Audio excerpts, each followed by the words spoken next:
সাভার, আশুলিয়া ও গাজীপুর শিল্পাঞ্চলে শ্রম অসন্তোষ কমছে না। শ্রমিক বিক্ষোভে গতকাল বুধবার ১৮৩টি তৈরি পোশাক কারখানা বন্ধ ছিল। এর মধ্যে সাভার, আশুলিয়া, জিরানী এলাকায় ৫৪টি ও গাজীপুরের ১২টি কারখানা অনির্দিষ্টকালের জন্য বন্ধ ঘোষণা করেছে মালিকপক্ষ। বাকি ১১৭ কারখানায় শ্রমিকরা কাজ না করায় ছুটি দেওয়া হয়। বিক্ষোভের এক পর্যায়ে গতকাল গাজীপুরের কাশিমপুর এলাকা বিগ বস কর্পোরেশনের নামে একটি কারখানা গুদামে অগ্নিসংযোগের ঘটনা ঘটেছে। শ্রমিক অসন্তোষের পরিপ্রেক্ষিতে পোশাক খাতের শ্রমিকদের ন্যূনতম মজুরি পর্যালোচনার সিদ্ধান্ত নিয়েছে অন্তর্বর্তী সরকার। সাধারণ ৫ বছর পর পর মজুরি সমন্বয় করা হলেও এবার তা আগেই করার কথা জানিয়েছে শ্রম ও কর্মসংস্থান উপদেষ্টা আসিফ মাহমুদ সজীব ভুঁইয়া। গতকাল সচিবালয়ে শ্রম অসন্তোষ পরিস্থিতি পর্যালোচনা শীর্ষক আন্তঃমন্ত্রণালয় সভা শেষে তিনি সাংবাদিকদের একথা জানান।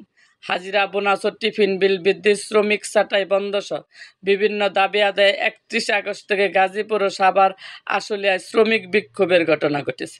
এছাড়া কারখানায় নিয়োগে নারী ও পুরুষের সম অধিকার নিশ্চিতের দাবিতে বিক্ষোভ করেন চাকরি প্রত্যাশীরা।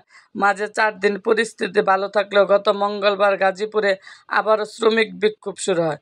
গত সোমবার তৈরি পোশাক শিল্পের মালিকদের সংগঠন বিজিএমের নেতারা আশুলিয়ায় শ্রমিকদের হাজিরা, বোনাস বৃদ্ধিসহ কয়েকটি দাবি মেনে নেওয়ার আশ্বাস দিলেও পরিস্থিতি স্বাভাবিক হয়নি।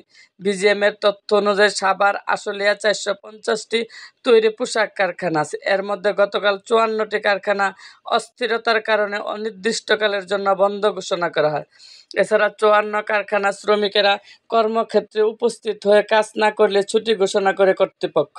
অন্যদিকে শিল্প পুলিশ জানিয়েছে, গাজীপুরে বিক্ষোভ আন্দোলনের জেরে ১২টি পোশাক কারখানা বন্ধ ঘোষণা করা হয়, আর ছুটি হয়েছে ৬০টি কারখানার। গতকাল বিকালে আশুলিয়ায় কয়েক হাজার সাধারণ শ্রমিকের সঙ্গে বৈঠক করেন বিজিএমের নেতারা। বৈঠক শেষে সংগঠনের জ্যেষ্ঠ সহসভাপতি আবদুল্লাহিল রাকিব প্রথম আলোকে বলেন, শ্রমিকেরা কাজ করতে চান, সেটি আমাদের জানিয়েছে। পরিস্থিতি উন্নতি হলে ধাপে ধাপে কারখানা খুলবে মালিকেরা।